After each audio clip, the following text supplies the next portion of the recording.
നമ്മൾ ഇന്ന് നോക്കുന്നത് മോഡേൺ ഇന്ത്യയിലെ ഇമ്പോർട്ടന്റ് ആയിട്ടുള്ള ഒരു പോർഷൻ ആണ് ഇന്ത്യൻ നാഷണൽ കോൺഗ്രസും അതിന്റെ ഫോർമേഷൻ റിലേറ്റഡ് ആയിട്ട് വരുന്ന തിയറീസും അതേപോലെ മോഡറേറ്റ്സ് ആരൊക്കെയാണെന്നുള്ളതും അവരെ കുറിച്ചുള്ള കുറച്ച് ഡീറ്റെയിൽസുമാണ് നമ്മൾ ഇന്ന് നോക്കുന്നത്.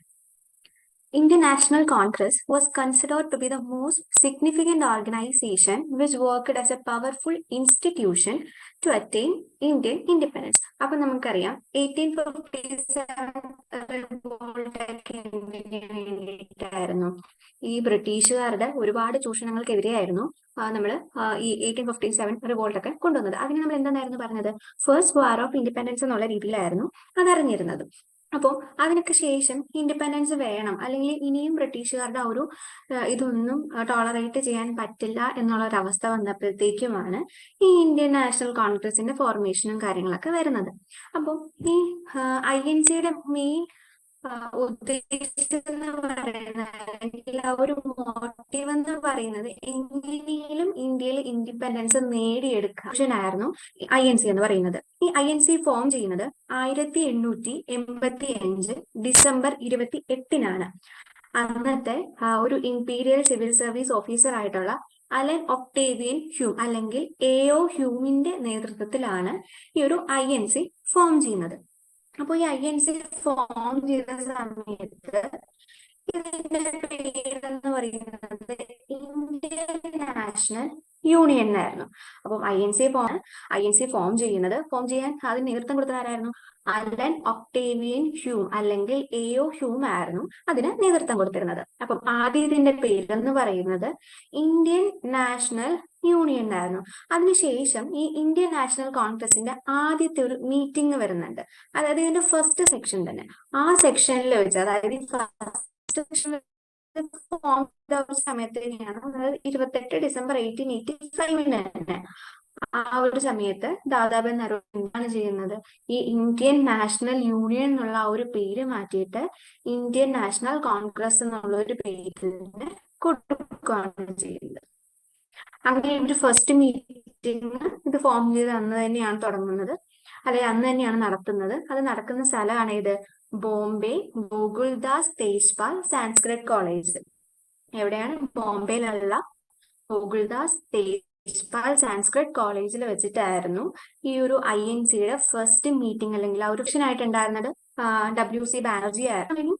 മോഡറേറ്റ്സിന്റെ കാര്യം പറഞ്ഞു വരുമ്പോൾ അതിനകത്ത് ഇമ്പോർട്ടന്റ് ആയിട്ട് വരുന്ന ഒരാളാണ് ഈ WC ബാനർജി എന്ന് പറയുന്നത്. അദ്ദേഹമായിരുന്നു ആ ഫസ്റ്റ് സെക്ഷന് നേതൃത്വം കൊടുത്തിരുന്നത്. ഏകദേശം 72 ഡെലിഗേറ്റ്സ് ആയിരുന്നു ആ ഒരു ഫസ്റ്റ് സെക്ഷനിൽ ഉണ്ടായിരുന്നത്.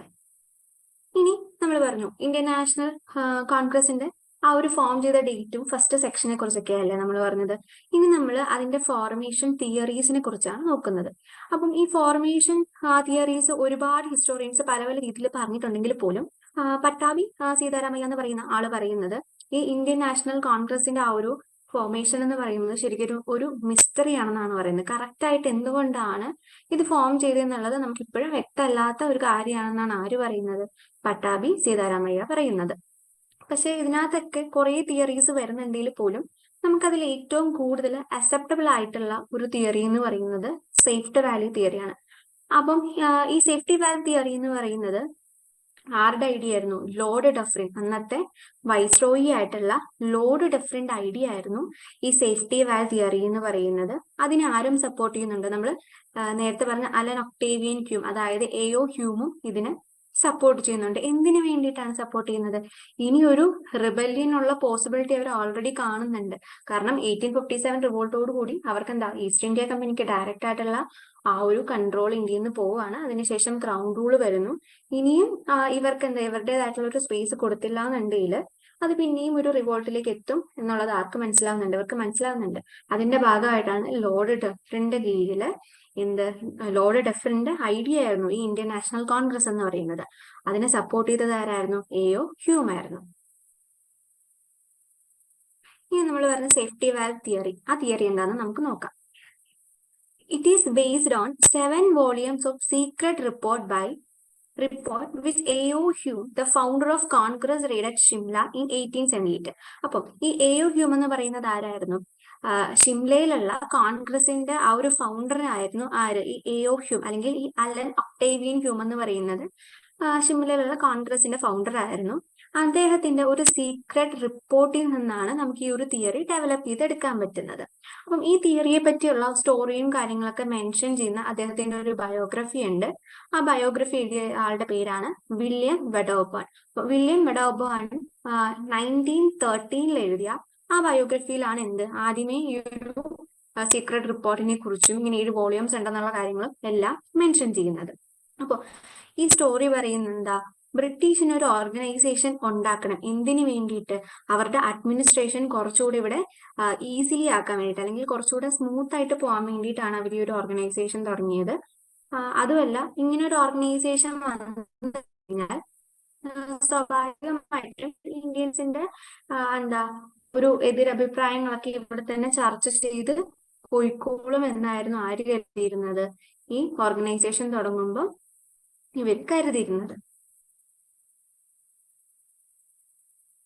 Human of events of 1857, they wanted to provide an outlet for expression of feelings of discontentment and distrust among the Indians and to find suitable solution to their problem. അപ്പം ഹ്യൂമിനും അതുപോലെ തന്നെ ബാക്കിയുള്ള British ഓഫീസേഴ്സിനും അറിയായിരുന്നു ഇനിയും ഇന്ത്യക്കാർക്ക് അവരുടേതായിട്ടുള്ള ഒരു സ്പേസ് അല്ലെങ്കിൽ അവരുടെ ആ ഒരു ഫീലിങ്സും ഡിസ്കണ്ടന്റും എല്ലാം പുറത്ത് പ്രകടിപ്പിക്കാനുള്ള ഒരു ഔട്ട്ലെറ്റ് അല്ലെങ്കിൽ ഒരു ഓർഗനൈസേഷൻ കൊടുത്തില്ല എന്നുണ്ടെങ്കിൽ ഈ 1857 റിവോൾട്ട് പോലെ ഒരുപാട് ഇവന്റ്സ് പിന്നെയും ഉണ്ടാവും എന്നുള്ളൊരു ധാരണ അവരുടെ മനസ്സിൽ വന്നതോടുകൂടിയാണ് അവർ ഈ INC ഫോം ചെയ്യാൻ വേണ്ടിയിട്ട് സമ്മതിക്കുന്നത്. This outlet was provided by founding an organization of Indian intelligentsia, which included senior retired officials, leading lawyers, prominent political person, and others representing different walks of life. അപ്പം ഈ ഒരു ഔട്ട്ലെറ്റ്, അതായത് INC എന്നുള്ള ഈ ഒരു organisation തുടങ്ങുമ്പോൾ അതിൽ ആരൊക്കെയായിരുന്നു ഉണ്ടായിരുന്നത്? ഇന്ത്യയിലെ സ്കോളേഴ്സ് ഉണ്ടായിരുന്നു, അതുപോലെ നമ്മള് ബുദ്ധിജീവി എന്ന് പറയില്ലേ, അങ്ങനെയുള്ളവരുണ്ടായിരുന്നു, സീനിയർ റിട്ടയർഡ് ഒഫീഷ്യൽസ് ഉണ്ടായിരുന്നു, ലോയേഴ്സ് ഉണ്ടായിരുന്നു, പൊളിറ്റിക്കലി ഭയങ്കര ഫേമസും പ്രൊമിനന്റും ആയിട്ടുള്ള പേഴ്സൺസ് ഉണ്ടായിരുന്നു. അങ്ങനെ നമ്മുടെ നോർമൽ ലൈഫിലെ എല്ലാ രീതിയിലും വരുന്ന ആൾക്കാരും എന്തിനുണ്ടായിരുന്നു? ഈ INCയുടെ ആ ഒരു ഇതിൽ ഉണ്ടായിരുന്നു. The founder of the Congress was a gradual regeneration of Indian nation. They were keen to establish coordinated relation between the officials and non-officials. They stressed that the British rule must be based on Enlightenment principle, and all this could be achieved by setting up a forum which found its birth in the formation of Indian National Congress. അപ്പം ഈ Indian National Congress കൊണ്ടുവന്നപ്പോൾ മനസ്സിലുണ്ടായിരുന്ന ഒരു ചിന്ത എന്ന് വെച്ചാൽ ഇത് Indian നേഷന്റെ തന്നെ ഒരു റീജനറേഷന് കാരണമാകുമെന്നും അതുപോലെ തന്നെ ബ്രിട്ടീഷ് ഒഫീഷ്യൽസും അതുപോലെ ഇവിടെ ഉണ്ടായിരുന്ന നോൺ ഒഫീഷ്യൽസും തമ്മിൽ ഒരു കോർഡിനൽ റിലേഷൻസിലേക്ക് എത്താൻ പറ്റും എന്നുള്ളൊരു ധാരണയിലാണ് ഇവർ ഈ ഒരു INC ഫോം ചെയ്യുന്നത്. അപ്പൊ നമ്മൾ ആദ്യത്തെ തിയറി പറഞ്ഞു കഴിഞ്ഞു. എന്തായിരുന്നു? സേഫ്റ്റി വാൽവ് തിയറി ആണല്ലേ നമ്മൾ പറഞ്ഞത്. Safety valve theory AO ഹ്യൂമിന്റെ 7 volumes ആയിട്ടുള്ള സീക്രട്ട് റിപ്പോർട്ടിനെ ബേസ് ചെയ്താണ് നമുക്ക് മനസ്സിലാവുന്നത്. അതിനകത്ത് എന്തായിട്ടാണ് INC പറയുന്നത്? Outlet for the expression of feelings of discontentment and distrust among the Indians and to find a suitable solution to their problem. അതായത് ഇന്ത്യൻസിന്റെ എക്സ്പ്രഷൻസും ഫീലിങ്സും അവർക്ക് ബ്രിട്ടീഷുകാർക്കെതിരെയുള്ള എല്ലാ ഡിസ്കണ്ടന്റും അല്ലെങ്കിൽ എല്ലാ പ്രശ്നങ്ങളും അവതരിപ്പിക്കാനും അവിടെ തന്നെ ഒരു സൊല്യൂഷൻ കണ്ടുപിടിക്കാനുള്ള ഒരു പ്ലാറ്റ്ഫോം ആക്കി മാറ്റുമായിരുന്നു ചെയ്യുന്നത്.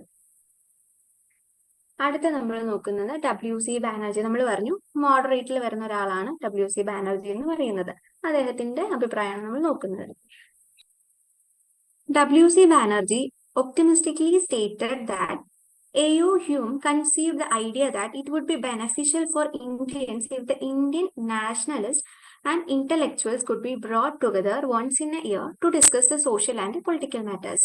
അപ്പം WC ബാനർജിയുടെ അഭിപ്രായത്തില് പറയുന്നത് ഇങ്ങനെ ഒരു ഇന്റർനാഷണൽ കോൺഗ്രസ് പോലുള്ള ഒരു ഓർഗനൈസേഷൻ കൊണ്ടുവരികയാണെന്നുണ്ടെങ്കിൽ ഇന്ത്യയിലുള്ള നാഷണലിസ്റ്റ് ലീഡേഴ്സിനെയും ഇന്റലക്ച്വൽസിനെയും വർഷത്തിൽ ഒരിക്കലും ഒരു സ്ഥലത്ത് കൊണ്ടുവന്ന് അവിടെ ഉണ്ടാകുന്ന സോഷ്യലും അതുപോലെ പൊളിറ്റിക്കൽ ആയിട്ടുള്ള കാര്യങ്ങൾ ഡിസ്കസ് ചെയ്യാനുള്ളൊരു സ്പേസ് ക്രിയേറ്റ് ചെയ്ത് എടുക്കാൻ പറ്റും.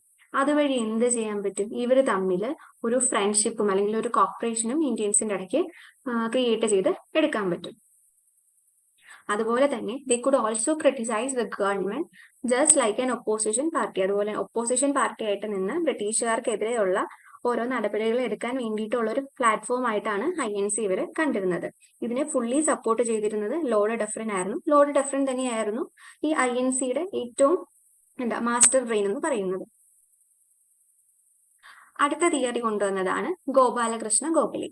Gopalakrishna Gokhale expressed his view that no Indians could have started the Indian National Congress. അപ്പം ഗോപാലകൃഷ്ണ ഗോഖലെയുടെ അഭിപ്രായത്തിൽ ഒരു ഇന്ത്യൻസ് അല്ല ഇന്ത്യൻ നാഷണൽ കോൺഗ്രസ് കൊണ്ടുവന്നത്. ഇപ്പോ ഇന്ത്യൻസ് ആണ് അത് കൊണ്ടുവന്നെങ്കിൽ ഒരിക്കലും ബ്രിട്ടീഷുകാര് അതിവിടെ നല്ല രീതിയിൽ മുമ്പോട്ട് പോവാൻ സമ്മതിക്കില്ലായിരുന്നു എന്നാണ് ഗോഖലെ പറയുന്നത്. അപ്പൊ അതിന് എന്താ മനസ്സിലാവുന്നത്? ബ്രിട്ടീഷുകാര് ഇവരുടെ ഇന്ത്യൻസിന്റെ ഇടയ്ക്കുള്ള ആ ഒരു ഡിസ്കണ്ടന്റ് കുറയ്ക്കാൻ വേണ്ടിയിട്ടും അവരെ അടിച്ചമർത്താൻ വേണ്ടിയിട്ടും കൊണ്ടുവന്ന ഒരു സംഭവമായിരുന്നു INC എന്നാണ് ഗോഖലെ പറയുന്നത്.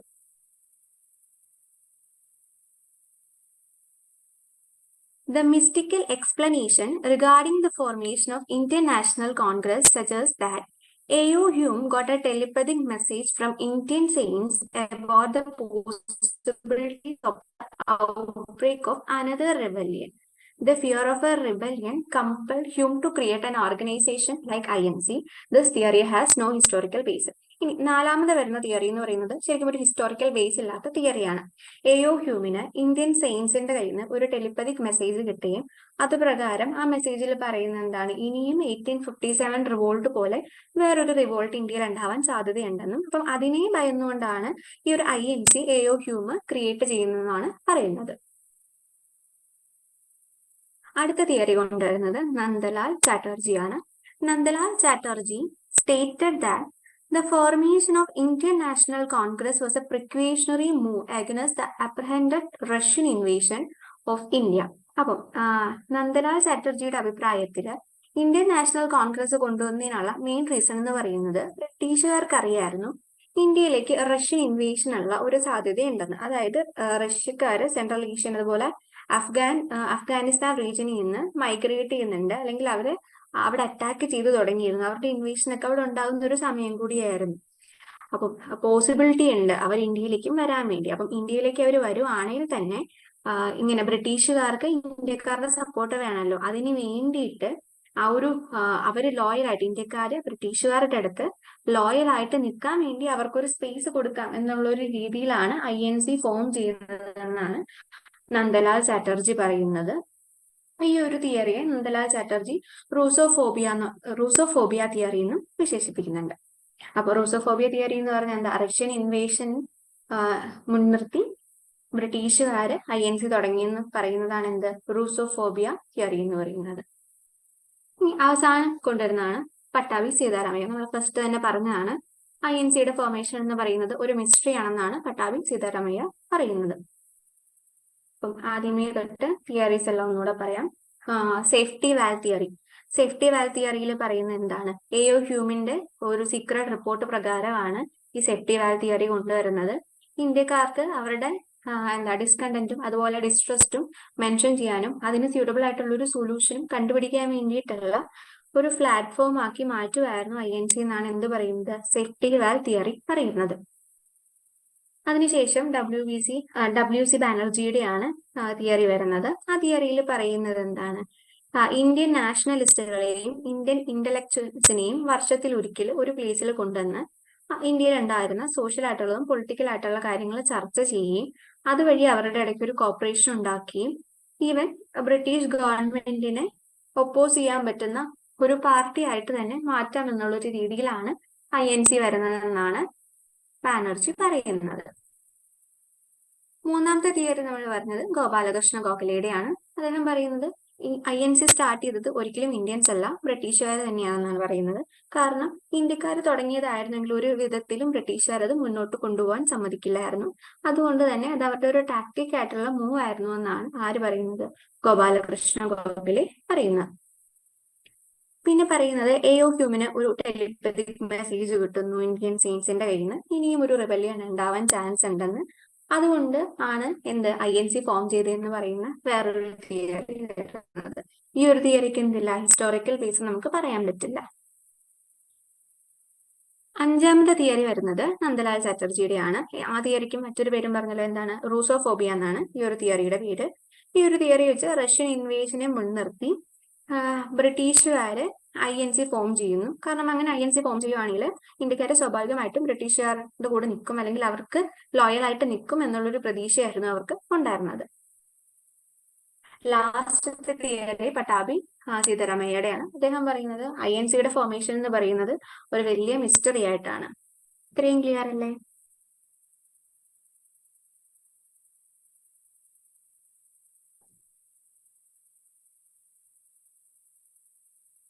ഇനി നമുക്ക് അടുത്ത പോർഷൻ നോക്കാം.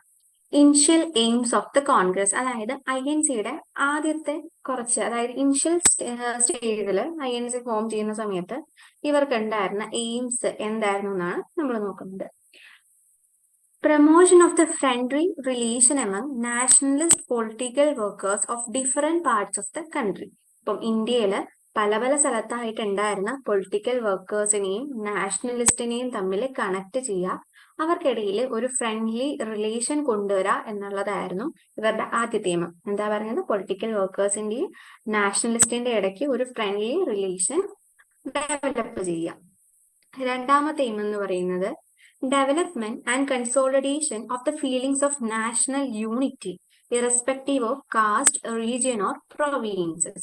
അപ്പോൾ ഇന്ത്യൻസിന്റെ ഇടയ്ക്ക് ഒരു ദേശീയത വളർത്തിക്കൊണ്ടുവരാം, ഒരു നാഷണൽ യൂണിറ്റ് കൊണ്ടുവരാം.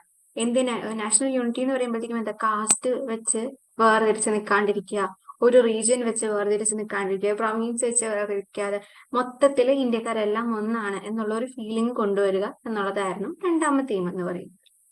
മൂന്നാമത്തതാണ് formulation of popular demands of people and your presentation before the government. ജനങ്ങൾക്കിടയിൽ ഉണ്ടായിരുന്ന ഓരോ ഡിമാൻഡുകളെയും ഇവിടെ വന്നിട്ട് അവതരിപ്പിക്കുകയും അത് ഇവര് ഫൈനലായിട്ട് എല്ലാം കൂടെ ഗവൺമെന്റിന്റെ മുമ്പിൽ പ്രസന്റ് ചെയ്യുക എന്നുള്ളൊരു ലക്ഷ്യമായിരുന്നു മൂന്നാമത്തത്. Organisation of public opinion in the country, അതായത് പബ്ലിക്കിന്റെ ഒപ്പീനിയനും കൺസിഡർ ചെയ്യുക. നമ്മൾ മൂന്നാമത്തെ നാലാമത്തെ പോയിന്റ് ഏകദേശം സിമിലർ ആയിട്ട് വരുന്നതാണ്. ആ ഒരു പബ്ലിക് ഒപ്പീനിയനും കൂടെ കൺസിഡർ ചെയ്യുക എന്നുള്ളൊരു ലക്ഷ്യം ഉണ്ടായിരുന്നു. ഇനി നമ്മൾ ഇന്ത്യൻ നാഷണൽ കോൺഗ്രസിന്റെ ഫസ്റ്റ് സെക്ഷനെ കുറിച്ചാണ് പറയുന്നത്. അപ്പൊ നമ്മൾ പറഞ്ഞു ഇന്ത്യൻ നാഷണൽ കോൺഗ്രസ് ഫോം ചെയ്യുന്നത് എപ്പോഴാണ്? December 28, 1885 പറഞ്ഞു. അപ്പൊ ഈ ഒരു ദിവസം തന്നെയായിരുന്നു എന്ത് നടക്കുന്നത്? ഇവരുടെ ഫസ്റ്റ് സെക്ഷൻ അല്ലെങ്കിൽ ഫസ്റ്റ് മീറ്റിംഗും നടക്കുന്നത്. The first section of Indian National Congress was planned to be organized at Pune. അപ്പം ഈ ഇന്ത്യൻ നാഷണൽ കോൺഗ്രസിന്റെ ആദ്യത്തെ ഒരു മീറ്റിംഗ് അല്ലെങ്കിൽ ഫസ്റ്റ് സെക്ഷൻ എന്ന് പറയുന്നത് ഇവർ നടത്താൻ തീരുമാനിച്ചിരുന്നത് പൂനെയിലായിരുന്നു. പക്ഷെ പെട്ടെന്ന് പൂനെയിൽ ഒരു എപ്പിഡമിക് സ്പ്രെഡ് ചെയ്യും. അതിന്റെ ഭാഗമായിട്ട് അവിടെ നിന്ന് പൂനെയിൽ നിന്ന് ആ വെന്യൂ എങ്ങോട്ട് മാറ്റുകയാണ് ചെയ്യുന്നത്? ബോംബെയിലേക്ക് മാറ്റുകയാണ് ചെയ്യുന്നത്. The name Indian National Congress instead of Indian National Union was also changed during the first section. അപ്പം ഈ ഒരു ഫസ്റ്റ് സെക്ഷനിൽ തന്നെയാണ് ആദ്യമേ ഇതിന്റെ പേരെന്ന് പറയുന്നത് ഇന്ത്യൻ നാഷണൽ യൂണിയൻ ആയിരുന്നു. ദാദാഭായ് നറോജി ഈ ഒരു ഫസ്റ്റ് സെക്ഷനിൽ വെച്ചിട്ട് ഇന്ത്യൻ നാഷണൽ കോൺഗ്രസ് എന്നാക്കി ആ പേര് മാറ്റുകയാണ് ചെയ്യുന്നത്. The first section was supposed to get chaired by Lord Reay. അപ്പോൾ ലോർഡ് റേ എന്ന് പറയുന്നത് അന്നത്തെ ഒരു പൊളിറ്റീഷ്യനും ബ്രിട്ടീഷ് അഡ്മിനിസ്ട്രേറ്ററും ആയിരുന്നു. അദ്ദേഹമായിരുന്നു ഈ ഫസ്റ്റ് സെക്ഷന്റെ ചെയർ മീൻസ് അതിന് അധ്യക്ഷനായിട്ട് വരാനിരുന്നത്. പക്ഷെ അതും ലാസ്റ്റ് മിനിറ്റിൽ എന്ത് ചെയ്യാണ്? മാറുകയാണ് ചെയ്യുന്നത്. അവസാനം ലാസ്റ്റ് മിനിറ്റിൽ കൽക്കട്ടയിലെ ലീഡിംഗ് ബാരിസ്റ്റർ ആയിട്ടുള്ള ബാനർജി ആയിരുന്നു ഇതിന് അധ്യക്ഷനായിട്ട് വരുന്നത്. It was almost 72 delegates from different parts of the country attended the meeting. ഇന്ത്യയിലെ മൊത്തത്തിൽ 72 ആൾക്കാരാണ് ഈ ഒരു മീറ്റിംഗിൽ പങ്കെടുക്കുന്നത്. അതിനകത്ത് ഏറ്റവും ഇമ്പോർട്ടന്റ് ആയിട്ട് വരുന്ന ആൾക്കാരാണ് ദാദാഭായ് നറോജി, ജസ്റ്റിസ് റാനഡെ, അതുപോലെ ഫിറോസ് ഷാ മെഹ്ത. അപ്പോൾ ഫസ്റ്റ് സെക്ഷൻ എന്ന് പറയുന്നത് ആദ്യമേ നടത്താൻ തീരുമാനിച്ചിരുന്നത് പൂനെയായിരുന്നു.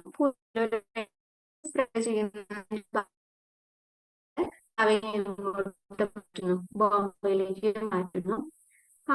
ആദ്യമേ ഇന്ത്യൻ നാഷണൽ കോൺഗ്രസ് അത് ചേഞ്ച് ചെയ്യുന്നത് എപ്പോഴാണ്? ഫസ്റ്റ് സെക്ഷനിൽ വെച്ച് ദാദാഭായ് നറോജിയാണ് അത് ചേഞ്ച് ചെയ്യുന്നത്. ഈ ഒരു ഫസ്റ്റ് സെക്ഷൻ ലീഡ് ചെയ്യാൻ ഏർപ്പെട്ടിരുന്നത് ആരായിരുന്നു? അല്ലെങ്കിൽ ഏർപ്പെടുത്തിയിരുന്നത് ലോർഡ് റേ ആയിരുന്നു. അവസാന നിമിഷം അതും ചേഞ്ച് ചെയ്യുന്നുണ്ട്. എങ്ങനെ? നമ്മുടെ ആ ഒരു ലൊക്കേഷൻ അല്ലെങ്കിൽ ആ ഒരു വെന്യൂ മാറിയ രീതിയിൽ തന്നെ ഇത് ചെയർ ചെയ്യാനിരുന്ന ആളും മാറുവാണ്. ലോർഡ് റേ മാറിയിട്ട് ആരാണ് വരുന്നത്? ബാനർജിയാണ് വരുന്നത്. ഏകദേശം 72 ഡെലിഗേറ്റ്സ് ആയിരുന്നു ഈ ഒരു മീറ്റിംഗിൽ അല്ലെങ്കിൽ ഈ ഒരു സെക്ഷനിൽ പാർട്ടിസിപ്പേറ്റ് ചെയ്യുന്നതും. അതിൽ ഏറ്റവും ഇമ്പോർട്ടന്റ് ആയിട്ട് വരുന്ന ആൾക്കാരാണ് ആര്? ദാദാബായ് നറോജി, ജസ്റ്റിസ് റാനഡെ, അതുപോലെ ഫിറോസ് ഷാ മെഹ്ത. ഇത്രയും ക്ലിയർ അല്ലേ?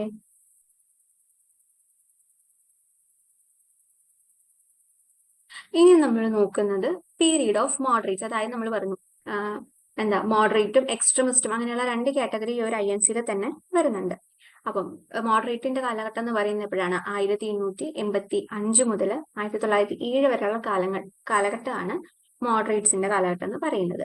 The Congress was politically and ideologically divided into two groups. അപ്പം പൊളിറ്റിക്കലിയും ഐഡിയോളജിക്കലിയും ഈ കോൺഗ്രസ് എന്ന് പറയുന്നത് രണ്ടായിട്ട് നമുക്ക് ക്ലാസിഫൈ ചെയ്യാം. മോഡറേറ്റ്സും ഉണ്ട്, എക്സ്ട്രീമിസ്റ്റും ഉണ്ട്. മോഡറേറ്റ്സ് എന്ന് പറഞ്ഞാൽ അവര് സമാധാനത്തിന്റെ മാർഗം എപ്പോഴും ചൂസ് ചെയ്യുന്നവരായിരുന്നു. എക്സ്ട്രീമിസ്റ്റ് എന്ന് പറഞ്ഞാൽ അങ്ങനെയല്ല, കുറച്ച് റൈവലറി പോലത്തെ ആൾക്കാരായിരുന്നു ആര്? എക്സ്ട്രീമിസ്റ്റ് എന്ന് പറയുന്നത്. The important moderates were. അപ്പം ഈ മോഡറേറ്റ്സിൽ തന്നെ ഇമ്പോർട്ടന്റ് ആയിട്ട് വരുന്ന കുറച്ച് ആൾക്കാരാണ് ആര്? ദാദാബായ് നറോജി വരുന്നുണ്ട്, ഗോപാലകൃഷ്ണ ഗോഖലെ വരുന്നുണ്ട്, സുരേന്ദ്രനാഥ് ബാനർജി വരുന്നുണ്ട്, ഫിറോസ് ഷാ മെഹ്ത വരുന്നുണ്ട്, WC ബാനർജി, ശങ്കരൻ നായർ, അങ്ങനെ ഒരുപാട് പേരാണ് എന്തിൽ വരുന്നത്? ഈ മോഡറേറ്റ്സിന്റെ കൂടെ വരുന്നത്. The moderate leaders wanted to develop a public awareness about the unjust nature of the British rule. അപ്പം ഈ ഒരു മോഡറേറ്റ് ലീഡേഴ്സിന്റെ ഏറ്റവും വലിയ ആ ഒരു എയിം എന്ന് പറയുന്നത് പബ്ലിക്കിന്റെ ഇടയ്ക്ക് ഒരു അവയർനെസ് ക്രിയേറ്റ് ചെയ്യുക. ഈ ബ്രിട്ടീഷിന്റെ ഈ അൺജസ്റ്റ് ആയിട്ടുള്ള അല്ലെങ്കിൽ ഒരു നീതി പുലർത്താത്ത ആ ഒരു ബ്രിട്ടീഷ് റൂളിനെതിരെ ഒരു അവയർനെസ് ക്രിയേറ്റ് ചെയ്യുക എന്നുള്ളതായിരുന്നു മോഡറേറ്റിന്റെ ലക്ഷ്യം എന്ന് പറയുന്നത്. They published newspapers, wrote articles and showed how British rule was leading to the economic drain of country. ഇവരെന്താ ചെയ്യുന്നത്? ന്യൂസ് പേപ്പേഴ്സിൽ ഓരോ പബ്ലിക്കേഷൻസ് കൊണ്ടുവരുന്നു, ആർട്ടിക്കിൾസ് കൊണ്ടുവരുന്നു. ഇതിലൂടെയൊക്കെ ഇവരെന്താ ഇന്ത്യക്കാരെ ചൂഷണം ചെയ്യുകയാണെന്നും ഇവിടുന്നുള്ള എന്താ എക്കണോമിക് വെൽത്ത് എല്ലാം അവർ ഡ്രെയിൻ ചെയ്ത് അവരുടെ കൊണ്ടുപോവാണ് എന്നുള്ള ഒരു അവയർനെസ് ആൾക്കാരുടെ ക്രിയേറ്റ് ചെയ്യാൻ വേണ്ടി അത് ശ്രമിക്കുന്നുണ്ട്, മോഡറേറ്റ്സ് ശ്രമിക്കുന്നുണ്ട്. They criticized British rule and sent representatives to different parts of the country to mobilize public opinion. അവര് ഈ ഒരു ബ്രിട്ടീഷ് റൂളിനെതിരെ ക്രിട്ടിസൈസ് ചെയ്തതിനെ ഇന്ത്യയുടെ പല പാർട്ടിലേക്കും അയക്കുന്നുണ്ട്. ഇനി ഇമ്പോർട്ടന്റ് ഡിമാൻഡ്സ് ഓഫ് മോഡറേറ്റ്സ്. നമ്മൾ ബ്രിട്ടീഷിനെ യൂസ് ചെയ്തും എല്ലാം ഒരു പബ്ലിക് അവയർനെസ് ക്രിയേറ്റ് ചെയ്തെടുക്കാൻ നോക്കുന്നുണ്ട്. ഇനി ഇവർക്ക് മെയിൻ ആയിട്ടുണ്ടായിരുന്ന ഡിമാൻഡുകൾ എന്തായിരുന്നു എന്നാണ് നമ്മൾ നോക്കുന്നത്. ഇവരുടെ ആദ്യത്തെ ഡിമാൻഡാണ് the demanded to introduce semi constitutional reforms. കോൺസ്റ്റിറ്റ്യൂഷനിൽ ഇന്ത്യക്കാർക്കും കൂടെ ഫേവർ ആയിട്ടുള്ള രീതിയിൽ കോൺസ്റ്റിറ്റ്യൂഷണൽ റിഫോംസ് കൊണ്ടുവരാം. പിന്നെ എക്കണോമിക് പരമായിട്ടൊരു റിലീഫ് ഇവർക്ക് കൊടുക്കുക. Administrative reorganisation. അഡ്മിനിസ്ട്രേഷനിൽ എപ്പോഴും ആർക്ക് മാത്രമായിരുന്നു മുൻഗണന? ബ്രിട്ടീഷുകാർക്ക് മാത്രമായിരുന്നു മുൻഗണന കൊടുത്തിരുന്നത്. അതൊക്കെ ഒന്ന് എന്ത് ചെയ്യുക? റീഓർഗനൈസ് ചെയ്യാം. Protection of civil rights. ഇത്ര നാളും എന്താ അവിടെ സിവിൽ റൈറ്റ്സ് ഒന്നും നല്ല രീതിയിലല്ല പ്രൊട്ടക്ട് ചെയ്ത് പോയി, അല്ലെങ്കിൽ സിവിൽ റൈറ്റ്സ് ഒക്കെ നിഷേധിക്കപ്പെട്ടിട്ടുണ്ട്. അതൊക്കെ മാറ്റി സിവിൽ റൈറ്റ്സിന് പ്രൊട്ടക്ഷൻ കൊടുക്കണം. The moderates wear very much conscious about the economic draining area. അതേപോലെ നമ്മൾ പറഞ്ഞു ഇവര് പബ്ലിക് അവയർനെസ് കൊണ്ടുവരുന്ന ആ ഒരു സമയത്ത് ഇവർ മെയിനായിട്ടും ഫോക്കസ് കൊടുത്തിരുന്ന ഒരു കാര്യമാണ് ഈ എക്കണോമിക് ഡ്രെയിനിനെ കുറിച്ച് ഇന്ത്യൻസിന്റെ ഇടയ്ക്ക് ഒരു ബോധം കൊണ്ടുവരാന്നുള്ളത്. അത് തന്നെയായിരുന്നു ഇവരുടെ ഏറ്റവും വലിയ demand. Political methods of the moderate were constitutional agitations without violence. അപ്പൊ നമ്മൾ പറഞ്ഞു മോഡറേറ്റും ഉണ്ട്, എക്സ്ട്രീമിസ്റ്റും ഉണ്ട്. മോഡറേറ്റ്സ് എന്ന് പറഞ്ഞാൽ എന്താ? സമാധാനത്തിന്റെ മാർഗത്തിലുള്ളവരാണല്ലേ. അതുകൊണ്ട് തന്നെ അവരെന്താ വയലൻസിനൊന്നും പോകാതെ എന്താ കോൺസ്റ്റിറ്റ്യൂഷണൽ അജിറ്റേഷൻസ് ആയിരുന്നു കൂടുതലും നടത്തിയിരുന്നത്. അവർ ബിലീവ് ചെയ്തിരുന്നത് 3 P'സിലാണ്. 3 P's ഉണ്ട്. എന്താ ഇത് എക്സാമിന് ചോദിച്ചിട്ടുള്ളതാണ്. 3 P's എന്ന് പറയുന്നത് first P stand for peace, സമാധാനത്തിന് വേണ്ടിയിട്ടാണ്. രണ്ടാമത്തെ P സ്റ്റാൻഡ് ചെയ്യുന്നത് പ്രൊട്ടസ്റ്റ്, പ്രതിഷേധത്തിനെതിരെയാണ്. മൂന്നാമത്തേത് എന്താണ്? പ്രയറിന് വേണ്ടിയിട്ടാണ്. ഇത് പീസിന് പകരം പെറ്റീഷൻ എന്നുള്ള ഒരു ഇതും നമ്മൾ കാണുന്നുണ്ട്. അപ്പൊ peace, protest, prayer. 3 P stands for peace, protest, prayer. അപ്പം ഇനി വേറെ അവരുടെ ഡിമാൻഡ് എന്തായിരുന്നു? Reintroduce the ICS examination. Indian civil service എക്സാമിനേഷനെ ഒന്ന് റീഇൻട്രൊഡ്യൂസ് ചെയ്യുക, അല്ലെങ്കിൽ ഒരു റീസ്ട്രക്ചർ ചെയ്യുക എന്നുള്ളതായിരുന്നു അവരുടെ അടുത്ത ഡിമാൻഡ് എന്ന് പറയുന്നത്. എന്തൊക്കെയാ പറഞ്ഞ സെമി കോൺസ്റ്റിറ്റ്യൂഷണൽ റിഫോംസ് കൊണ്ടുവരണമായിരുന്നു. കോൺസ്റ്റിറ്റ്യൂഷനിൽ കുറച്ച് ചേഞ്ചസ് കൊണ്ടുവരണമായിരുന്നു ഇന്ത്യക്കാർക്ക് ഫേവറബിൾ ആയിട്ടുള്ള രീതിയിൽ. അഡ്മിനിസ്ട്രേറ്റീവ് റീഓർഗനൈസേഷൻ വേണമായിരുന്നു. ബ്രിട്ടീഷുകാർ മാത്രം ഓഫീസേഴ്സ് ആയാൽ പോരാ. അതുപോലെ എക്കണോമിക് ഡ്രെയിനെ കുറിച്ച് ഇവർ ഭയങ്കര കൺസേൺഡ് ആയിരുന്നു. പിന്നെ ഇവരുടെ ആ ഒരു മെത്തേഡ് എന്ന് പറയുന്നത് എന്തായിരുന്നു? മെത്തേഡ് ഓഫ് പ്രൊട്ടസ്റ്റ് എന്ന് പറയുന്നത് കോൺസ്റ്റിറ്റ്യൂഷണൽ അജിറ്റേഷൻസ് ആയിരുന്നു. അതേപോലെ Indian civil service examination reintroduce ചെയ്യാനും വേണ്ടിയിട്ട് ഇവര് ശ്രമിക്കുന്നുണ്ട്. The appointment of Indians to the commission rank in army. അപ്പൊ നമ്മൾ പറഞ്ഞു കോൺസ്റ്റിറ്റ്യൂഷണൽ റിഫോംസ്, അഡ്മിനിസ്ട്രേറ്റീവ് റിഫോംസ്. അപ്പം ഈ അഡ്മിനിസ്ട്രേറ്റീവ് റിഫോംസിന്റെ ഭാഗമായിട്ട് വരുന്ന ഒരു ഇത് തന്നെയാണ് ഇന്ത്യൻസിനെയും ഏറ്റവും നല്ല ഹൈ പൊസിഷനിലൊക്കെ അന്ന് വരെ ഉണ്ടായിരുന്നത് ബ്രിട്ടീഷുകാരായിരുന്നു. അതിനകത്തൊക്കെ ഒരു ചേഞ്ച് വന്നിട്ട് ആരും ഹയസ്റ്റ് പൊസിഷനിൽ വരണം, ഇന്ത്യൻസും ഹയസ്റ്റ് പൊസിഷനിലേക്ക് വരണം എന്നുള്ളതായിരുന്നു മോഡറേറ്റ്സിന് മറ്റൊരു demand. And the reduction of military expenditure കുറയ്ക്കുക. ഇവിടെ നടന്നുകൊണ്ടിരുന്ന എക്കണോമിക് ഡ്രെയിൻഡ് കാര്യം നമ്മൾ പറഞ്ഞല്ലോ. അപ്പം അതിലൊരു വലിയ ഭാഗം പോകുന്നത് ഈ മിലിറ്ററി എക്സ്പെൻഡിച്ചറിൻ്റെതായിട്ടായിരുന്നു. കാരണം ഇംഗ്ലണ്ട് ബാക്കിയുള്ള സ്ഥലങ്ങളുമായിട്ട് നടത്തുന്ന വാറിന്റെ ചെലവ് പോലും ആരായിരുന്നു വഹിച്ചിരുന്നത്? ഇന്ത്യക്കാരായിരുന്നു വഹിച്ചിരുന്നത്. അതൊക്കെ കൊണ്ട് തന്നെ എന്താ ഇന്ത്യ പയ്യെ പയ്യെ എന്താ ഒരു പോവർട്ടിയിലേക്ക് നീങ്ങാൻ തുടങ്ങുന്നുണ്ട്. Indianisation of higher grades of administrative services on economic, political and moral grounds. അതായത് അഡ്മിനിസ്ട്രേറ്റീവ് സർവീസസിലൊക്കെ ഇന്ത്യനൈസേഷൻ കൊണ്ടുവരാന്ന് വെച്ചാൽ ഇന്ത്യൻസിനും അവിടെ അവരുടെ ഏറ്റവും ഹയസ്റ്റ് പൊസിഷനിലേക്ക് അലോട്ട് ചെയ്യണം എന്നുള്ള ഒരു കാര്യമാണ് ഇവര് മുന്നോട്ട് വയ്ക്കുന്നത്.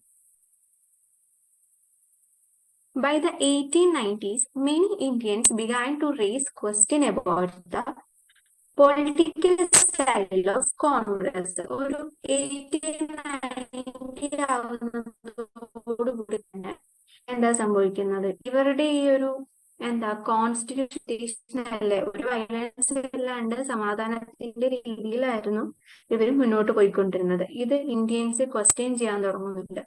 In Bengal, Maharashtra, Punjab, leaders such as ഇവരെയാണ് നമ്മൾ എന്താ ലാൽ പാൽ ബാൽ എന്ന് പറയുന്നത്. ഇവരാണ് ആര്? എക്സ്ട്രീമിസ്റ്റ് ലീഡേഴ്സ് ആണ്. ഏറ്റവും ഇമ്പോർട്ടന്റ് ആയിട്ട് വരുന്ന എക്സ്ട്രീമിസ്റ്റ് ലീഡേഴ്സ് ആണ് ബിപിൻ ചന്ദ്രപാൽ, ബാലഗംഗാധര തിലക്, ലാലാ ലജ്പത് റായ്. ഇവരെന്ത് ചെയ്യാണ്? കുറച്ചുകൂടെ എന്താ അഗ്രസീവ് ആയിട്ടുള്ള അല്ലെങ്കിൽ റാഡിക്കൽ ആയിട്ടുള്ള ഒബ്ജക്റ്റീവ്സും മെത്തേഡ്സും യൂസ് ചെയ്ത് ഇവർക്കെതിരെ അല്ലെങ്കിൽ ബ്രിട്ടീഷുകാർക്കെതിരെ മുമ്പോട്ട് വരാൻ തുടങ്ങുകയാണ് ചെയ്യുന്നത്. അപ്പം ഇവരെ എന്താ ഇവരുടെ ഒരു മെത്തേഡ് അല്ലെങ്കിൽ ഇവരുടെ ഒരു രീതി എന്ന് പറയുന്നത് എന്താണ്? പൊളിറ്റിക്സ് ഓഫ് പ്രയോസ് എന്ന രീതിയിൽ ഇവർ പുച്ഛിച്ചുവിടുകയാണ് ചെയ്യുന്നത്, അല്ലെങ്കിൽ ക്രിട്ടിസൈസ് ചെയ്യുകയാണ് ചെയ്യുന്നത്. They argue that people their own strength and people must fight for Swaraj. അപ്പം ഇവര് പറയുന്നത് എല്ലാവരും അവരവരുടെ സ്ട്രെങ്ത്തിൽ, ഓരോ ആൾക്കാരും അവരവരുടെ സ്ട്രെങ്ത്തിൽ വിശ്വസിക്കുകയും അതനുസരിച്ച് എന്താ സ്വരാജിന് വേണ്ടിയിട്ട് ഫൈറ്റ് ചെയ്യുക, ഫ്രീഡത്തിന് വേണ്ടിയിട്ട് ഫൈറ്റ് ചെയ്യുക എന്നാണ് ആര് പറയുന്നത്? എക്സ്ട്രീമിസ്റ്റ് പറയുന്നത്. തിലക് റേസ് എടുത്ത സ്ലോഗൻ, ഇത് ഇമ്പോർട്ടന്റ് ആയിട്ടുള്ള പോർഷൻ ആണ്. ഈ ഒരു സ്ലോഗൻ വെച്ചിട്ട് ഇത് ആരാണ് പറയുന്നത്? Freedom is my birth right and I shall have it. ഇപ്പൊ ഫ്രീഡം എന്ന് പറയുന്നത് എന്താണ്? ഞങ്ങളുടെ ജന്മ അവകാശം തന്നെയാണ്, അത് ഞങ്ങൾക്ക് കിട്ടിയേ തീരൂ എന്നുള്ളൊരു ഇത് പറയുന്നത് ആരായിരുന്നു? തിലക്, അതായത് ബാലഗംഗാധര തിലക്. എക്സ്ട്രീമിസ്റ്റ് ലീഡർ ആയിട്ടുള്ള ബാലഗംഗാധര തിലകാണ് എന്ത് പറയുന്നത്? Freedom is my birth right and I shall have it എന്ന് ഉള്ള ഒരു സ്ലോഗൻ കൊണ്ടുവരുന്നത്. ഇത്രയും ക്ലിയർ അല്ലേ?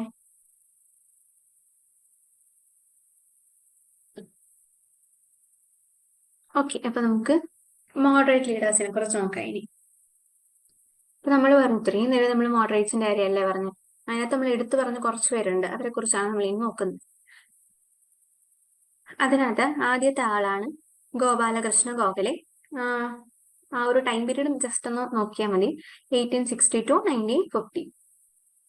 Gokhale was A political Guru of Mahatma Gandhi. ഇത് ഒരു തവണ എക്സാമിന് വന്നിട്ടുള്ള ക്വസ്റ്റൻ ആണ്. മഹാത്മാഗാന്ധിയുടെ പൊളിറ്റിക്കൽ ഗുരു ആരായിരുന്നു എന്നുള്ളത്. ആരായിരുന്നു? ഗോപാലകൃഷ്ണ ഗോഖലെ ആയിരുന്നു മഹാത്മാഗാന്ധിയുടെ political Guru. He was the leader of moderate group in the Congress party. അപ്പൊ ആരാണ്? മോഡറേറ്റ്സ് അല്ലേ നോക്കുന്നത്, അതുകൊണ്ട് തന്നെ ഇദ്ദേഹം ആരായിരുന്നു? ഈ കോൺഗ്രസ് പാർട്ടിയുടെ മോഡറേറ്റിന്റെ ഒരു ലീഡർ ആയിരുന്നു ആര്? ഗോപാലകൃഷ്ണ ഗോഖലെ എന്ന് പറയുന്നത്. He founded the Servants of Indian Society. അപ്പം ഇദ്ദേഹത്തിനെ കുറിച്ച് ഏറ്റവും ഇമ്പോർട്ടന്റ് ആയിട്ട് പറയാൻ പറ്റുന്ന ഒരു കാര്യമാണ് ഇദ്ദേഹം കൊണ്ടുവന്ന ഒരു അസോസിയേഷൻ. അതാണ് എന്ത്? The servants of Indian society. ഒരിക്കലും മറന്നു പോകരുത്. The servants of Indian society ആരാണ് കൊണ്ടുവരുന്നത്? Gopalakrishna Gokhale. And served as the president of Indian National Congress in 1907. അപ്പം ഇദ്ദേഹം മോഡറേറ്റ് ലീഡർ ആയിരുന്നു. 1907 ഇന്ത്യൻ നാഷണൽ കോൺഗ്രസിന്റെ പ്രസിഡന്റ് ആയിട്ട് വർക്ക് ചെയ്തിട്ടുണ്ട്. മഹാത്മാഗാന്ധിയുടെ പൊളിറ്റിക്കൽ ഗുരു ആയിരുന്നു. The servants of Indian society എന്ന് ഫൗണ്ട് ചെയ്തത് ആരാണ്? ഗോപാലകൃഷ്ണ ഗോഖലെയാണ്. അടുത്ത വരുന്ന ആളാണ് ദാദാഭായ് നറോജി. ദാദാഭായ് നറോജി ഏറ്റവും ഫേമസ് ആയിട്ടുള്ളത് അദ്ദേഹത്തിന്റെ ഒരു വർക്ക് ഉണ്ട്, poverty and un-British rule in India. ഈ ഒരു ബുക്കിലൂടെയാണ് അദ്ദേഹം ട്രെയിൻ തിയറിയെ പറ്റി മെൻഷൻ ചെയ്യുന്നത്. ട്രെയിൻ തിയറിയിൽ പറയുന്നത് എങ്ങനെയാണ് ഇന്ത്യയിലെ വെൽത്ത് ബ്രിട്ടീഷുകാർ എക്സ്പ്ലോയിറ്റ് ചെയ്യുന്നത് എന്നുള്ള കാര്യമാണ്. ഈ Naoroji was known as the grand old man of India. Grand old man of India എന്നുള്ള പേരിൽ അറിയപ്പെടുന്നത് ആരാണ്? ദാദാഭായ് നറോജിയാണ്. 1906 കൽക്കട്ട സെക്ഷനിൽ വെച്ചിട്ട് ഇന്ത്യക്ക് he declare Swaraj for India. ആ ഒരു സെക്ഷനിൽ വെച്ചിട്ട് സ്വരാജ് ഇന്ത്യക്ക് ഡിക്ലെയർ ചെയ്തതും ആരായിരുന്നു? ദാദാഭായ് നറോജി ആയിരുന്നു. അദ്ദേഹത്തിന്റെ famous book poverty and un-British rule in India. ഒരിക്കലും പറഞ്ഞു പോകരുത്, ഇമ്പോർട്ടന്റ് ആയിട്ടുള്ള വർക്കാണ് poverty and un-British rule in India. ഇനി അതിലൂടെ അദ്ദേഹം പറയുന്ന എന്ത് തിയറി ആയിരുന്നു? Train theory. ട്രെയിൻ തിയറി എന്താ പറയുന്നത്? Exploitation of Indian wealth by the British. അതാണ് എന്തിൽ പറയുന്നത്? ട്രെയിൻ തിയറിയിൽ പറയുന്നത്. And he is also known as a father of Indian politics and economics. Indian പൊളിറ്റിക്സിന്റെയും എക്കണോമിക്സിന്റെയും ഫാദർ എന്നറിയപ്പെടുന്നതും ആര് തന്നെയാണ്? ദാദാഭായ് നറോജിയാണ്. അപ്പം ദാദാഭായ് നറോജി എന്തൊക്കെയാ ചെയ്തത്? Grand old man of India എന്നറിയപ്പെട്ടു, father of Indian politics and economics എന്നറിയപ്പെടുന്നു, കൽക്കട്ട സെക്ഷനിൽ വെച്ചിട്ട് he declare Swaraj for India. അതുപോലെ അദ്ദേഹത്തിന്റെ വർക്കാണ് poverty and un-British rule in India എന്ന് പറയുന്നത്. അതിലൂടെ അദ്ദേഹം മെൻഷൻ ചെയ്യുന്നത് എന്തായിരുന്നു? ട്രെയിൻ തിയറി ആയിരുന്നു. ഓക്കെ അല്ലേ ഇത്രയും? അടുത്ത നമ്മൾ നോക്കുന്ന ഒരു മോഡറേറ്റ് ലീഡറാണ് Surendranath Banerjee. Indian patriot from Bengal, he entered the Indian civil service in 1869 but was dismissed for minor irregularity. നമ്മൾ പറഞ്ഞു ഇന്ത്യൻ സിവിൽ സർവീസും അതുപോലുള്ള ഹയസ്റ്റ് പൊസിഷനിലേക്കൊക്കെ ഇന്ത്യക്കാരെയും ഇൻക്ലൂഡ് ചെയ്യണം എന്നുള്ളൊരു കാര്യം അല്ലെങ്കിൽ ആ ഒരു ഡിമാൻഡ് ആര് വെച്ചിരുന്നു? മോഡറേറ്റ് വെച്ചിരുന്നു. അതിന്റെ ഭാഗമായിട്ട് തന്നെയാണ് സുരേന്ദ്രനാഥ് ബാനർജി സിവിൽ സർവീസിൽ കയറിയും പക്ഷെ ചെറിയ ചെറിയ കാരണങ്ങൾ കൊണ്ട് അദ്ദേഹം ഡിസ്മിസ് ചെയ്യപ്പെടുകയാണ് ചെയ്യുന്നത്. He founded the Indian Association in 1876. Important ആണ്. ഇന്ത്യൻ അസോസിയേഷൻ ഫോം ചെയ്തത് ആരാണ്? സുരേന്ദ്രനാഥ് ബാനർജി ആണ് ഇന്ത്യൻ അസോസിയേഷൻ ഫോം ചെയ്യുന്നത്. വർഷം 1876. അപ്പം 1876 ഇന്ത്യൻ അസോസിയേഷൻ കൊണ്ടുവരുന്ന ആരാണ്? Surendranath ബാനർജിയാണ്. He was the president of Indian National Congress in 1895 and 1902. അപ്പം ഇന്ത്യൻ നാഷണൽ കോൺഗ്രസിന്റെ 1895 to 1902 കാലഘട്ടങ്ങളിൽ പ്രസിഡന്റ് ആയിട്ടിരുന്ന ആളായിരുന്നു ആര്? സുരേന്ദ്രനാഥ് ബാനർജി എന്ന് പറയുന്നത്. അതുപോലെ തന്നെ 1905 അദ്ദേഹം ആന്റി പാർട്ടീഷൻ മൂവ്മെന്റും ലീഡ് ചെയ്യുന്നുണ്ട്. അപ്പം എന്തൊക്കെയാ അദ്ദേഹത്തിന്റെ ഇമ്പോർട്ടന്റ് ആയിട്ട് വരുന്നത്? ഇന്ത്യൻ അസോസിയേഷൻ കൊണ്ടുവരുന്നു 1876. കോൺഗ്രസിന്റെ പ്രസിഡന്റ് ആയിരുന്നു ഏതൊക്കെ സമയത്ത്? 1895 1902. ആന്റി പാർട്ടീഷൻ മൂവ്മെന്റ് 1905 ലീഡ് ചെയ്തതും ആരായിരുന്നു? സുരേന്ദ്രനാഥ് ബാനർജി ആയിരുന്നു. നമ്മൾ ഇന്ത്യൻ നാഷണൽ കോൺഗ്രസിന്റെ പ്രസിഡന്റ് എന്ന് പറഞ്ഞ് വേറൊരാളെ കൂടെ പറഞ്ഞില്ലേ? ആരായിരുന്നു അത്? 1907 ഗോപാലകൃഷ്ണ ഗോഖലെ ആയിരുന്നു ഇന്ത്യൻ നാഷണൽ കോൺഗ്രസിന്റെ പ്രസിഡന്റ് ആയിട്ടിരുന്നത്. അപ്പം സുരേന്ദ്രനാഥ് ബാനർജി ഏതൊക്കെ സമയത്തായിരുന്നു? 1895 1902. സുരേന്ദ്രനാഥ് ബാനർജിക്ക് ശേഷമായിരുന്നു ആര് വരുന്നത്? ഗോപാലകൃഷ്ണ ഗോഖലെ പ്രസിഡന്റ് ആയിട്ട് വരുന്നത്. ഇനി നമ്മൾ ഈ പറഞ്ഞ സമയത്തൊക്കെ പറഞ്ഞ ഒരാളാണല്ലേ WC Banerjee. Banerjee was the first president of Indian National Congress in 1885 at Bombay. അപ്പം നമ്മുടെ ഈ INC ഫോം ചെയ്ത ആദ്യത്തെ പ്രസിഡന്റ് ആരായിരുന്നു? WC ബാനർജി ആയിരുന്നു. He migrated to England in 1902 and worked for the Indian Wars. അതിനുശേഷം ആദ്യത്തെ പ്രസിഡന്റ് ആയിരുന്നു. അദ്ദേഹത്തിന്റെ കുറച്ചു നാളിന് ശേഷം അദ്ദേഹം ഇംഗ്ലണ്ടിലേക്ക് പോവുകയും ഇംഗ്ലണ്ടിൽ ചെന്നിട്ട് ഇന്ത്യക്കാരുടെ പ്രശ്നങ്ങൾക്ക് വേണ്ടി വർക്ക് ചെയ്യുകയും ചെയ്തിട്ടുണ്ട്. അദ്ദേഹം ഫിനാൻസ് ചെയ്യുന്ന ഒരു ജേണൽ ആയിരുന്നു ഇന്ത്യ എന്ന് പറയുന്നത്. ഇത് എക്സാമിന് ചോദിച്ചിട്ടുള്ളതാണ്. ഇന്ത്യ എന്ന് പറയുന്ന ജേണൽ ആരായിരുന്നു ഫിനാൻസ് ചെയ്തത്? നമ്മുടെ first president of Indian National Congress ആര്? WC ബാനർജി ആയിരുന്നു ഇന്ത്യ എന്നുള്ള ആ ഒരു ജേണല് ഫിനാൻസ് ചെയ്യുന്നത്. അപ്പൊ നമുക്ക് മോഡറേറ്റ് ലീഡേഴ്സ് ഒന്നും കൂടെ നോക്കാം. ഗോപാലകൃഷ്ണ ഗോഖലെ ആരായിരുന്നു? പൊളിറ്റിക്കൽ ഗുരു ആയിരുന്നു. ആരുടെ? മഹാത്മാഗാന്ധിയുടെ. പിന്നെ അദ്ദേഹം the servants of Indian society കൊണ്ടുവരുന്നുണ്ട്. അതുപോലെ ഇന്ത്യൻ നാഷണൽ കോൺഗ്രസിന്റെ പ്രസിഡന്റ് ആയിരുന്നു. ഏത് കാലഘട്ടത്തിൽ? 1907. ദാദാഭായ് നവറോജി നോക്കുകയാണെങ്കിൽ grand old man of India എന്നറിയപ്പെടുന്നു. Father of Indian politics and economics എന്നറിയപ്പെടുന്നു. ഇംഗ്ലണ്ടിലെ സ്വരാജിന് വേണ്ടിയിട്ട് വർക്ക് ചെയ്യുന്നുണ്ട്. സ്വരാജ് ഫോർ ഇന്ത്യ 1906 കൽക്കട്ട സെക്ഷനിൽ വെച്ച് അദ്ദേഹം ഡിക്ലെയർ ചെയ്യുന്നുണ്ട്. ഫേമസ് ആയിട്ടുള്ള വർക്കാണ് ഇത്, poverty and un-British rule in India. അതിലൂടെ എന്താണ് മെൻഷൻ ചെയ്യുന്നത്? ഡ്രെയിൻ തിയറിയാണ് മെൻഷൻ ചെയ്യുന്നത്. അതിനുശേഷം നമ്മൾ നോക്കിയ ആളാണ് സുരേന്ദ്രനാഥ് ബാനർജി എന്ന് പറയുന്നത്. അദ്ദേഹം എന്ത് കൊണ്ടുവരുന്നുണ്ട്? ഇന്ത്യൻ അസോസിയേഷൻ 1876 കൊണ്ടുവരുന്നുണ്ട്. അദ്ദേഹം ഇന്ത്യൻ നാഷണൽ കോൺഗ്രസിന്റെ പ്രസിഡന്റ് ആയിരുന്നു. ഏതൊക്കെ വർഷമാണ്? 1895 1902 അതുപോലെ തന്നെ 1905 അദ്ദേഹം ആന്റി പാർട്ടീഷൻ മൂവ്മെന്റും ലീഡ് ചെയ്തിട്ടുണ്ട്. ആരാണ്? സുരേന്ദ്രനാഥ് ബാനർജിയാണ് ആന്റി പാർട്ടീഷൻ മൂവ്മെന്റ് ലീഡ് ചെയ്യുന്നത്. അതിനുശേഷം നമ്മൾ പറഞ്ഞ ആളാണ്, ലാസ്റ്റ് പറഞ്ഞ ആളാണ് ആര്? WC ബാനർജി എന്ന് പറയുന്നത്. ഫസ്റ്റ് പ്രസിഡന്റ് ഓഫ് INC ആയിരുന്നു അദ്ദേഹം. ഇന്ത്യ എന്നുള്ള ജേണല് ഫിനാൻസ് ചെയ്യുന്നതും ആരായിരുന്നു? WC ബാനർജി ആയിരുന്നു. ഇത്രയും ക്ലിയർ അല്ലേ? അപ്പം ഇതിനകത്ത് ഏറ്റവും ഇമ്പോർട്ടന്റ് ആയിട്ട് വരുന്ന പോർഷൻ എന്ന് പറയുന്നത് ഇത് എന്നാണ് INC ഫോം ചെയ്തെന്നുള്ളത്. അതായത് 28 ഡിസംബർ 1885 മറക്കരുത്. അതേപോലെ തന്നെ ആദ്യത്തെ പേരെന്തായിരുന്നു? ഇന്ത്യൻ നാഷണൽ യൂണിയൻ ആയിരുന്നു. അതിനുശേഷമാണ് ഇന്ത്യൻ നാഷണൽ കോൺഗ്രസ് എന്ന് ഉള്ള നെയിം വരുന്നത്. പിന്നെ കുറെ തിയറീസ് ഉണ്ട്. ഏറ്റവും അക്സെപ്റ്റഡ് വേർഷൻ ഓഫ് തിയറി ഏതാണ്? സേഫ്റ്റി വാൽവ് തിയറിയാണ്. അപ്പം ഈ ഇന്ത്യൻ നാഷണൽ കോൺഗ്രസ് എന്നുള്ള ഒരു ഐഡിയ കൊണ്ടുവരുന്നത് ആരായിരുന്നു?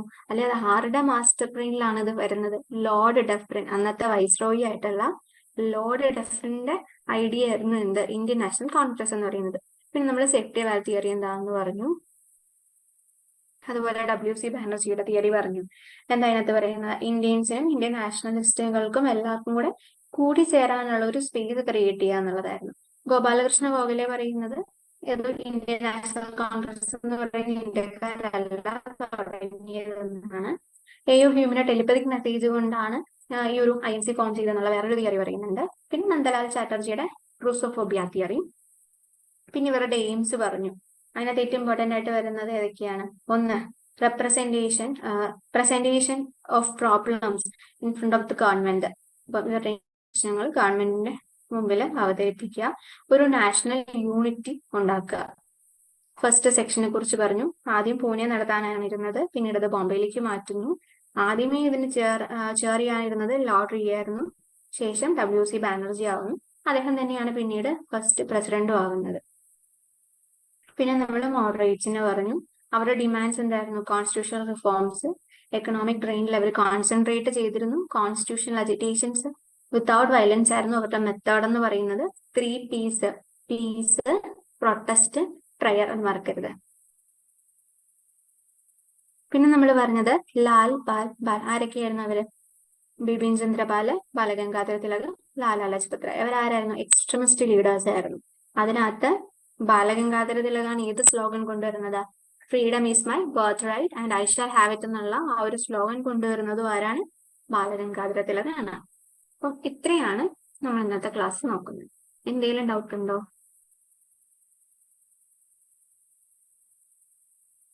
ഓക്കെ അല്ലേ? ഇനി എന്തെങ്കിലും ഡൗട്ട് ഉണ്ടെങ്കിൽ ഗ്രൂപ്പിൽ അപ്ഡേറ്റ് ചെയ്താൽ മതിയേ.